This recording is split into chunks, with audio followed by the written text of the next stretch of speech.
Well, good morning. Good morning. Hello. Welcome back. How are we? I hold in my hands here two weapons of mass construction, which have happily accomplished two things for me in their lifespan. One is that they actually have the ability to fix things. I mean, they're actually well made. The other is they're the most ridiculously delicious things to look at in the hands of a qualified construction type white knight person who says, "Here, little lady, don't you worry your pretty head about that. I'll take care of it. Do you have a hammer?" And I say, "Why, yes, I do." And then what I get to do is joyous altogether. I get to watch them fix the thing, and I also get to watch them try and get a grip in more ways than one on what I have just placed in their hands, because it's a good hammer, and it's a good multi-function screwdriver. The thing is, it's the marabou and the poofy marabou and the rhinestones that are really off-putting. So I wanted to talk today because, as I said in the teaser over there, the 12th of Never, January 12th, is a time when a lot of us lose our grip on what we had in mind. And oh, you know what I didn't do? Speaking of losing my grip, I didn't say hi. So just give me 1 second. So welcome back, everyone. How are we today? There we go. And did I actually spell it right? You see, all those years in typing class were beneficial for things like this. All right. So here's the thing that happens kind of mid-January. We lose our momentum. We had a great idea, or somebody guilted us into a great idea. And we launched our resolution to do better, do more with less, do less with more. And I used to talk about my intention to diet and exercise by saying, I did this little one-liner throwaway in a stand-up comedy routine, and it worked so well that I've kept it. I would say, here's what I'm looking for. I'm not looking so much for the actual number, in terms of size or thing. I'm looking for a lot better form and a lot less substance. Really, that's my goal. And I figured, if I couched it in a sort of a general phrase like that it gave me a lot of wiggle room, and it gave me room to improve and begin again when I lost my grip on my intention, when I went off track, when I took that one slippery step down the slope into maybe I'll just have that one cookie. and I, when I wanted to talk about this today, because we also have, in my tiny corner of the world, we have freezing rain in the forecast. If you don't understand what freezing rain is, it is a moment in time when you realize that the rain that is hitting the windshield of your car is not actually moving. It's hugging the windshield, kind of like a panicked cat. And doesn't matter what the windshield wipers do. They just go, and nothing moves.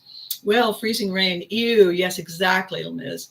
And so because freezing rain causes the utmost damned astonishment on the road, we tend to forget that it causes the utmost damned astonishment the minute we step outside the house and say, whoa, and then grab for things.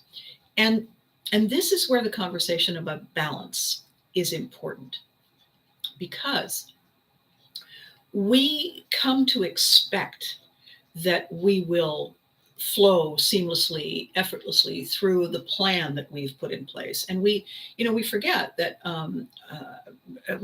life is going to come along and do something because it's going to hand us the element of surprise. And in that moment, when what we thought was going to happen doesn't, there's an interesting switch that goes on in our brain. The conscious brain, the one that's planning pork chops for dinner, is not the one that is taking care of the small routine things like driving the car or ironing. You can disconnect while you're ironing and think of all kinds of clever other things, as long as you keep the iron moving. You can disconnect while you're driving, although not in heavy traffic at rush hour, but on the highway, because your cave brain is perfectly capable of doing this for endless periods of time. Suddenly, when there's a moose in the middle of the highway, not so much. And that's when the cave brain says to the conscious brain, here, and hands you the wheel back. And the conscious brain says, whoa, that's what I mean about losing balance. We suddenly have a frantic tap dance going on between the two brains. Subconscious cave brain has said, okay, my work's done. Conscious brain is going, wait, what, how, what, how. And it's that interval of uncertainty and that interval of losing our confidence and our comfort zone that we got this. And this is why the conversation about balance is also a conversation about cutting ourselves some slack, about forgiveness, about recognizing that these surprise moments happen a lot. We forget about them as soon as we possibly can, unless we're telling funny stories about, oh, you were embarrassed. Let me tell you about that time that we put it away because it's awkward and embarrassing and we would like to move on.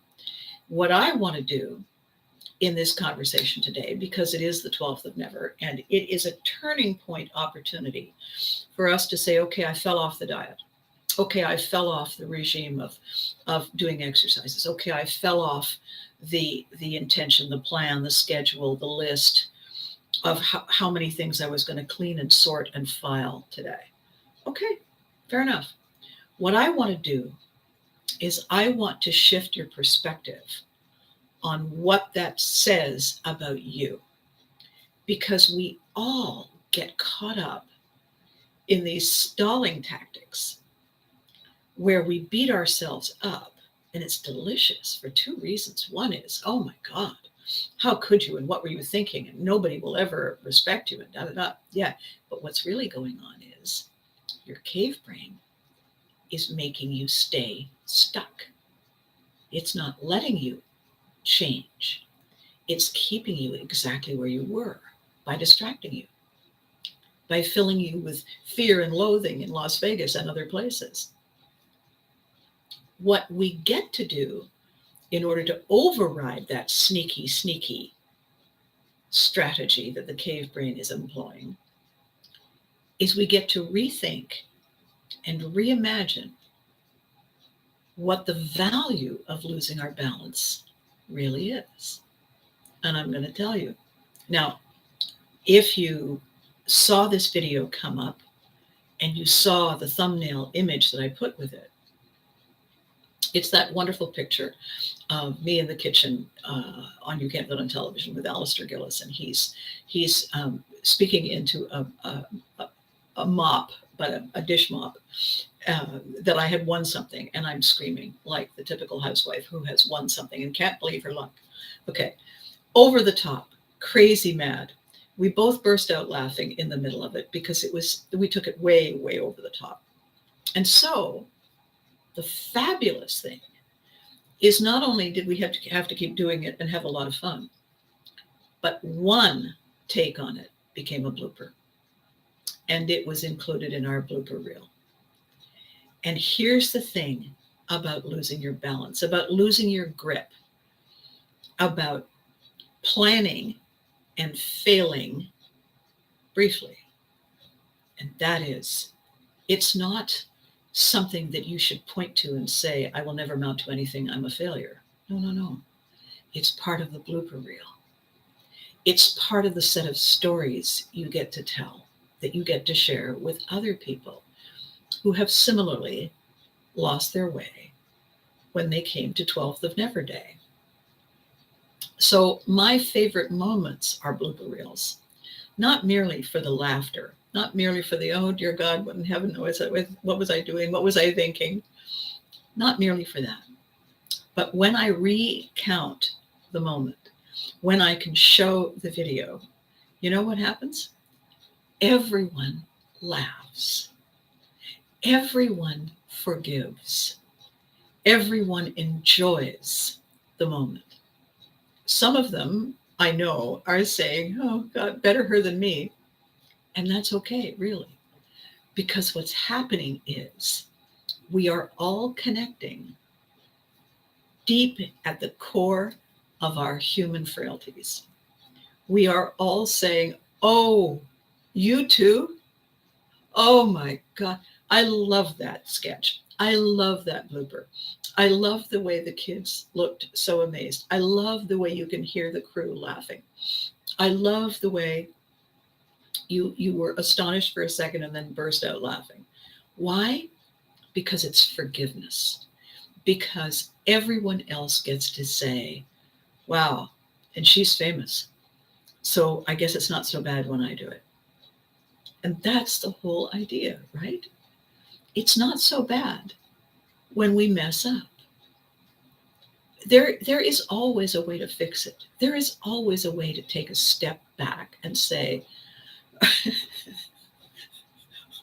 what on earth was that? What do I do with it? How do I reclaim some part of it? And so when I think of my life, when I did the promotional video and my tech guru put it on the top of all the videos that you find on the channel, and she said, you were never going to get around to this because you've already done 117 videos and you were just hoping the whole thing would go away. And I tried to bluff my way through it and I couldn't, because she was so exactly right. She was so on the money.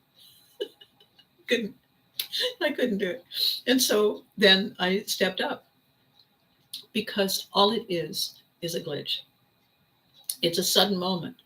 It's a suddenly realizing that you're standing on black ice and you have zero traction. Grab something. It's handing a condescending, well-meaning fixer who says, I don't suppose you have any tools, being a woman, being the kind of woman you are. And I say, oh, yes, I do. Would you like the matching screwdriver? And then looking at their face, the disbelief, because if they were condescending before, they don't even got the words now. So this is my story today.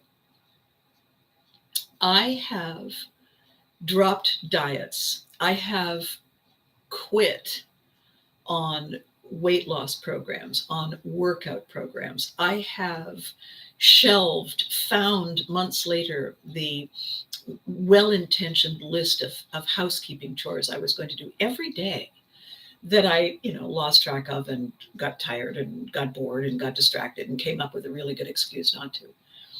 And when I see these things and I say, okay, all right, well done. Now, what are you saying, my dear? You're both a perfectionist and an overthinker. Ah, yes. Well, mistakes are devastating to me.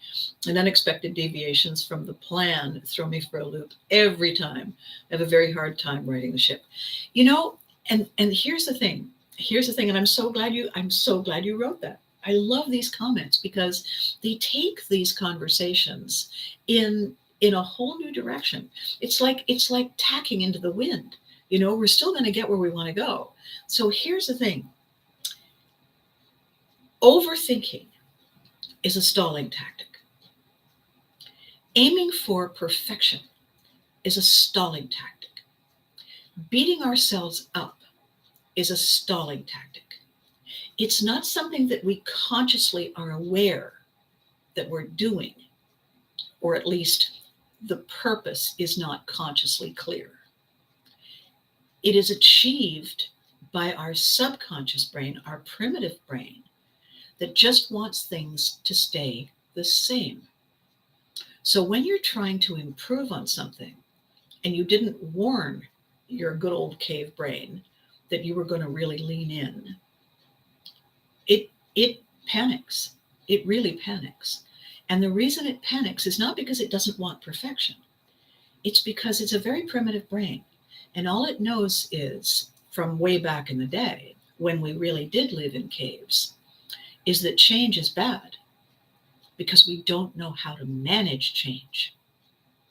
And if we don't know how to manage it and we get it wrong, the ultimate sacrifice is the likely outcome. Because inside the cave, doing the thing we've always done the way we've always done it is how we've stayed alive. How do we know that change is going to keep us alive longer? We don't. So better to err on the side of caution. And that's why When we panic, we stop thinking. When we mutter to ourselves and we beat ourselves up and we get all upset, we stop thinking. Cave brain's very smart. Maybe simple, but it's not stupid. So my advice, my dear, is that when you are finding yourself struggling over the small details, try this.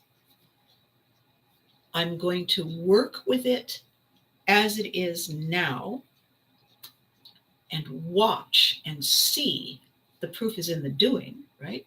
Watch and see where the error is, rather than trying to fix it and perfect it, leaning in. And that way, as you fix in small incremental stages, the delaying tactic will make you crazy. That's okay. What you're doing is you're calming your subconscious brain. And when it's calm, it feels that everything is okay. So see if you can give yourself a chance at that. You may need to write it down because your subconscious brain will delete anything that it thinks is leading to change. Guaranteed. Give it a try. Let me know. I'm really keen to find out if it works at all for you. So the last thing I want to say about balance is this.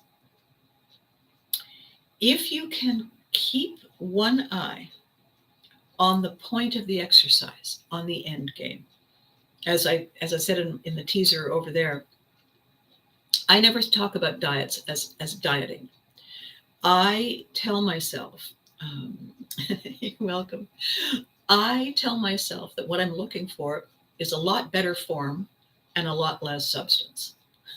I don't say 5 pounds by Friday. I don't say 6 inches by Friday. I say better form, less substance. And that way, every time something fits a little better and I look a little taller and maybe a little more svelte, I can say we're on the right path, and allows me to congratulate myself. It allows me to say, alrighty then, alrighty, we got this, we're good. And that is how I think the 12th of Never days become our simple win. Last thing I want to share with you before I sign off is this. Very wise author on self-trimming, diet, weight loss, whatever, said, and I've always remembered it because I thought this is genius. Again, because it's not hard and fast and it's not definitive. What it is a general plan. And I mentioned this in the teaser. Instead of saying, absolutely never, never, never again will I ever eat thing, say to yourself, all of the things I'm going to eat and buy and do, I'm now going to try and slot into 3 categories: frequent, often, and seldom. And the reason you do that is that the things that you really do have to, in order to succeed, you really do have to take out of the frequent category. When they go into seldom, they become a treat. It's not a cheat day when you have a treat. It's a human day. It's a reward day. It's a spike the ball day because you've been doing great. So frequent is the stuff that you need to do more of regularly, whatever that may be. Occasional is the stuff that's kind of in a gray area. You know, can I have cake? What kind of cake? Does it have icing and sprinkles and all kinds of gooey stuff in it? Yeah? No. That goes in seldom. Is it like banana bread, or is it something that's got some substance to it that actually has some redeeming features? Yes. Then that becomes occasional. That becomes something that satisfies your craving for something that's a little sweet. The thing is that when you do frequent, occasional, seldom, then if you have some health issues that are suddenly rearing their surprising heads, you can manage your path through these health concerns without feeling like life isn't worth living. It's called balance in all things. So If you're losing your grip, it's okay. You're human. You get to begin again. You get to continue from where you left off. And when it is a mistake and it's hopeless and you feel hapless, it's not a disaster. You're not a failure as a human being. It's the new installment on your blooper reel. So let me know how that works for you. Let me know how this mind shift changes the way you look at yourself in the mirror. Let me know how this attitude saves you from all the stalling tactics that your subconscious brain is trying to insert into the mix. Let me know. Comment, message me. And before I go, I just want to say, as we are now going into the second half of January, it's okay to begin again. It's okay to pick up where you left off. It's okay to aim again for that set of goals that you set for yourself on resolution day. It's perfectly okay. We're all human. So let me know what it is you're up to. Don't try to overdo it to compensate. Take it one step at a time, one day at a time. I know it's going to be kind of iffy weather in a lot of places. And if it is, be careful, be safe, will you? Because tomorrow is another day and I want to see you back here. Last thing I want to say before the sign off is I am so grateful and I'm so glad that you are joining me. I'm so glad that you're subscribing. We're now up to 268 as of today. Yay! And I have new people saying, what's this about? What's going on? So tell your friends. Ask them to take a look. And if they like it, let me know. Tell them to subscribe. Costs you nothing. It just expands the tribe. And that's the best idea. So between now and next Tuesday, seize your weapons of mass construction, my lovelies. Be good to you. You deserve it. And remember to hug your loved ones. See you soon. Thanks for watching.